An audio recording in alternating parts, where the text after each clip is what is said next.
Jackie, do you think we can sideline the kids for a second? Can you get me doing a clip of a one wheel?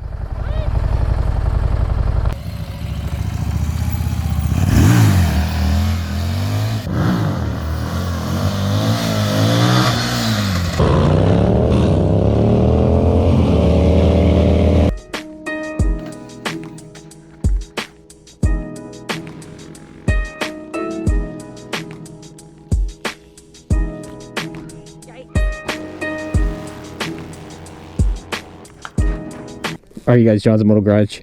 I just picked this up yesterday and Jackie has already spent more time riding it than me, so I'm going to take it for a quick rip around the block.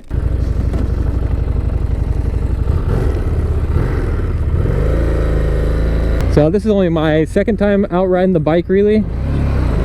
And the first thing I noticed when I first rode it was just how, I hate to use it, but cramped the motorcycle is.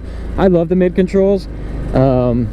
And I like that this one has it, but even then you do almost sit like you're squatting on the motorcycle.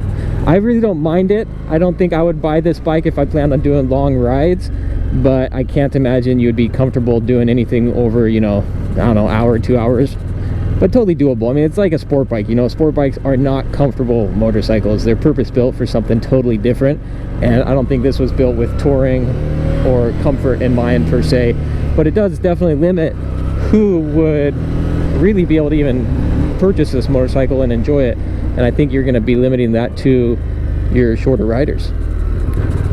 And then I ended up reading an article, and that's the first thing the dude was talking about in the article as well. But that was something for me that I have to say is not bothering me so far. What I love about this, with the inverted front forks and the kind of taller seat height, which gives you a bigger lean angle, is this bike, it just feels very light and nimble. It's 530 pounds wet, so I don't know, it's not extremely lightweight, but you've got your FCO7 weighing in about 400 pounds. But compared to a lot of cruisers like my Dyna, that thing's probably close to 700 pounds. Compared to that, this thing is not ridiculous. And the thing about this bike is it's obviously not going to be the best at anything. It's kind of like the Yamaha Bolt, you know. It's not the fastest bike. It's still a V-twin. It's, you know, like I said, it's not going to be the best at one single thing, but it's just overall the style. So it's really just kind of a combination of different things that makes it a cool bike. And it's a bike that is not for everybody. Obviously, no bike is for everybody. Yeah, this thing is totally wheelieable.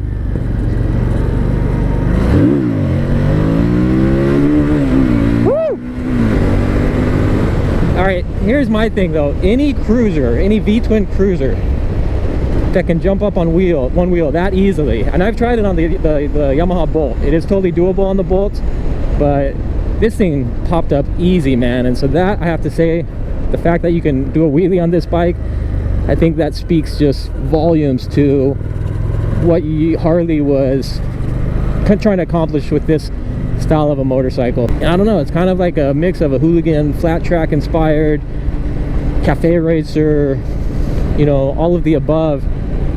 But the fact that they were able to pull off something that, you know, it's got its flaws, but the fact that it can still pop up on one wheel like that, I think that speaks to the kind of the fun factor side of things for this motorcycle. And yeah, I'm actually, like I said, way more impressed with this bike than I thought I would be. And there are lots of, I hate to say like negative reviews, but lots of complaints with this motorcycle. And I get it, like I do understand some of those shortcomings that it has. But again, a bike for me that can pop up on one wheel like that, that's a plus all day, every day.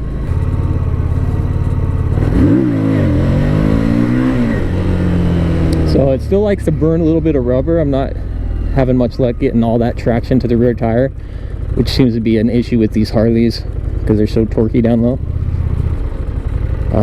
If I can just get back a little bit. This has rear pegs, so I'm sure with those.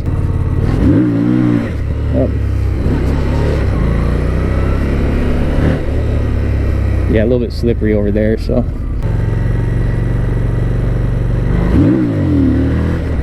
Yeah, I even got an inch off the ground in second gear, man. I have to say, that is impressive.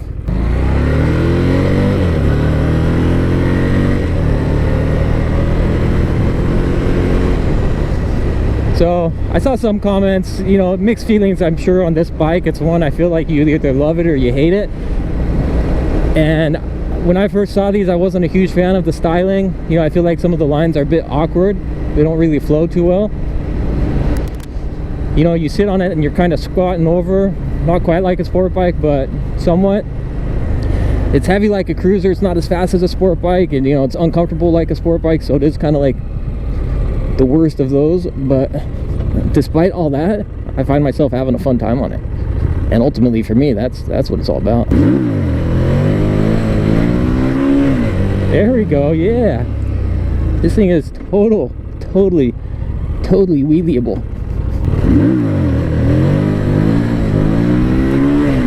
Woo! All right, I like this thing way more than I thought I would. Now I'm told that the Vulcan S can do that as well. I'm gonna go get hopefully, fingers crossed, I'm picking up a Vulcan S later today, and that'll be kind of one of those like ultimate, I don't know, we'll see, this versus the Vulcan S. But this is a V-twin. I think the Vulcan S is what, a parallel twin? I'm pretty sure it's not a V-twin. I think they took like the 650 Vulcan engine, or I'm sorry, the 650 sport bike engine off like the Ninja 650s and put it in here. I could be wrong. I don't know, you guys, this might be one of my new favorite motorcycles. I just was not expecting this at all.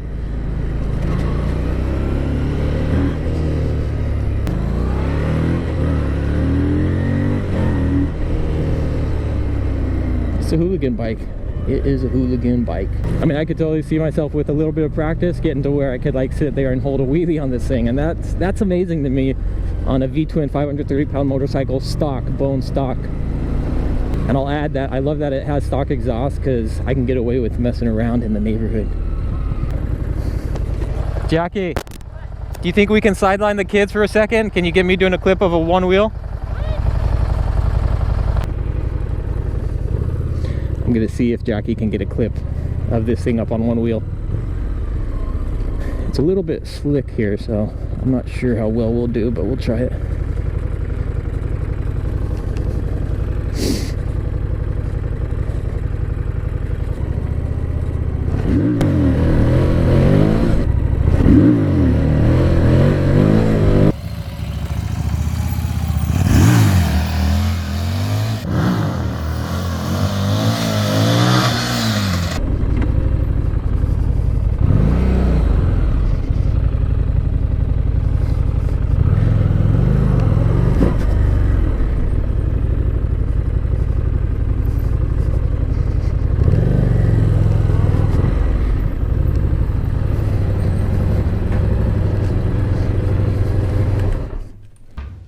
So that's all I'm gonna do, just a quick ride on the street, ride at 750, and I'm excited to see what this thing has to offer. So like and subscribe if you dig it.